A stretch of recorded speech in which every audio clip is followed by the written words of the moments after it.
Hello friends, അസ്സലാമു അലൈക്കും. കണ്ണൂർ കിച്ചണിലേക്ക് എല്ലാ കൂട്ടുകാർക്കും ഒരിക്കൽ കൂടി സ്വാഗതം.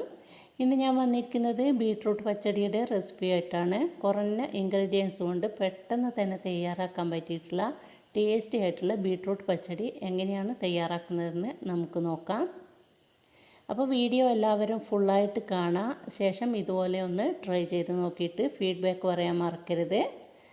നമുക്കിതിലേക്ക് ആവശ്യമായിട്ടുള്ള ഇൻഗ്രീഡിയൻസ്: ബീട്രൂട്ട്, അരപ്പിനായിട്ട് 1 കപ്പ് തേങ്ങ, 2-3 പച്ചമുളക്, അല്പം കറിവേപ്പില, 1/4 ടീസ്പൂൺ ജീരകം, 1/2 ടീസ്പൂൺ കടുക്, 3 വറ്റൽമുളക്, ആവശ്യത്തിനുള്ള ഓയിൽ വേണം, 1/4 കപ്പ് തൈര് വേണം, അതുപോലെ ആവശ്യത്തിനുള്ള ഉപ്പ്. ആദ്യമായിട്ട് നമുക്ക് ബീട്രൂട്ട് ഒന്ന് വേവിച്ചെടുക്കണം. അതിന് വേണ്ടിയിട്ട് ഒരു പാത്രത്തിലോട്ട് ഇട്ടതിന് ശേഷം 1/4 കപ്പ് വെള്ളവും ആവശ്യത്തിനുള്ള ഉപ്പും ചേർത്തിട്ട് വേവിച്ച് എടുക്കാം. അപ്പോഴേക്കും ഇതിലേക്ക് ആവശ്യമായിട്ടുള്ള അരപ്പ് തയ്യാറാക്കാം. തേങ്ങയിലോട്ട് 2 പച്ചമുളകും, 1/4 ടീസ്പൂൺ കടുകും, 1/4 ടീസ്പൂൺ ജീരകം, അല്പം കറിവേപ്പില, 2 ടേബിൾ സ്പൂൺ വെള്ളം ഒഴിച്ചിട്ട് നന്നായിട്ട് സ്മൂത്തായിട്ടൊന്ന് അരച്ചെടുത്തിട്ടുണ്ട്.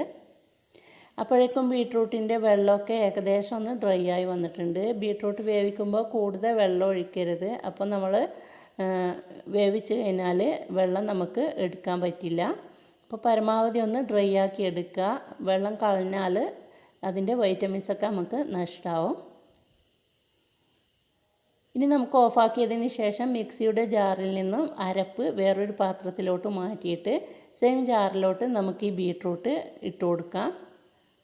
വെള്ളമില്ലാതെ ബീട്രൂട്ട് മാത്രം ഇട്ട് കൊടുക്കുക. ഇപ്പം നല്ല ചൂടുണ്ട്. അല്പം തണുത്തതിന് ശേഷം മാത്രമേ ഇത് ക്രഷ് ചെയ്തെടുക്കാവുള്ളൂ. ഇനി ഇതിൽ ബാക്കിയുള്ള വെള്ളം നമുക്ക് അവിടെ വെക്കാം. ബീട്രൂട്ട് നന്നായിട്ടൊന്ന് ക്രഷ് ചെയ്തെടുത്തതിന് ശേഷം നമുക്ക് ഈ ചീനച്ചട്ടിയിലോട്ട് തന്നെ ഇട്ട് കൊടുക്കാം. കണ്ടോ, ഇത്രയും ക്രഷ് ചെയ്തെടുത്താൽ മതി, അധികം അരച്ചെടുക്കരുത്. ഇനി ഈ സെയിം പാത്രത്തിലോട്ട് തന്നെ നമുക്ക് ഇത് ഇട്ട് കൊടുത്തതിന് ശേഷം നമ്മൾ നേരത്തെ അരച്ചിട്ട് മാറ്റി വെച്ച തേങ്ങയുണ്ടല്ലോ, അതുകൂടി ഇതിലോട്ട് ആഡ് ചെയ്തിട്ട് നന്നായിട്ടൊന്ന് യോജിപ്പിച്ചെടുക്കാം. വളരെ ടേസ്റ്റി ആയിട്ടുള്ളൊരു റെസിപ്പിയാണ് കേട്ടോ ഈ ബീട്രൂട്ട് പച്ചടി എന്ന് പറഞ്ഞാൽ. ബീട്രൂട്ട് കിച്ചടി എന്നും പറയും, ബീട്രൂട്ട് പച്ചടി എന്നും പറയും. അപ്പോൾ ഈ തേങ്ങ കൂടി ഇതിലോട്ട് ഒഴിച്ചു കൊടുത്തതിന് ശേഷം നന്നായിട്ടൊന്ന് യോജിപ്പിച്ച് കൊടുക്കുക. ശേഷം നമുക്കിതൊന്നുകൂടി തിളപ്പിച്ചെടുക്കണം. ഈ തേങ്ങയുടെ പച്ചച്ചുവയൊക്കെ ഒന്ന് മാറി കിട്ടുന്നത് വരെ നന്നായിട്ടൊന്ന് തിളപ്പിച്ചെടുക്കാം. ഇത് ഞാനിപ്പോൾ അടുപ്പിലോട്ട് മാറ്റിയിട്ടുണ്ട്. ഈ ടൈമിൽ പാകത്തിന് ഉപ്പുണ്ടോയെന്നൊക്കെ ചെക്ക് ചെയ്ത് നോക്കാൻ മറക്കരുത്. കാരണം നമ്മൾ നേരത്തെ ബീട്രൂട്ട് വേവിക്കുമ്പോൾ ഇട്ട ഉപ്പാണ്. അതിനുശേഷം നമ്മൾ ഉപ്പ് ചേർത്തിട്ടില്ല.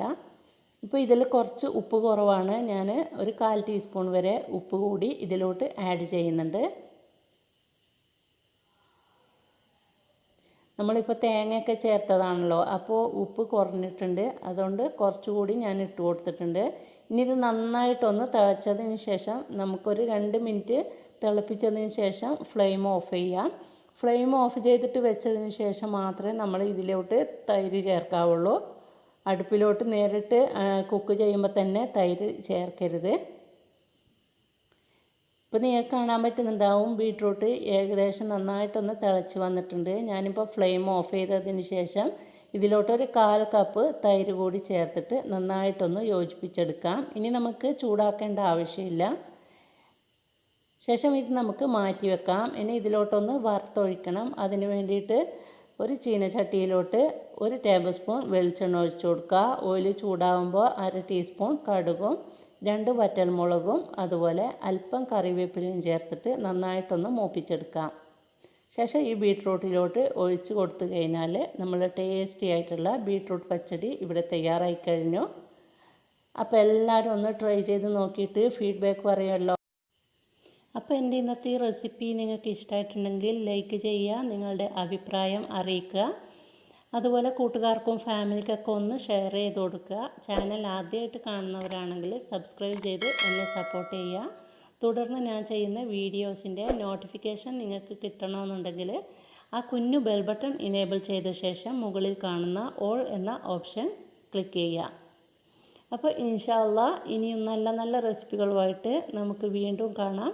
അതുവരെ എല്ലാവർക്കും താങ്ക്സ് ഫോർ വാച്ചിങ്.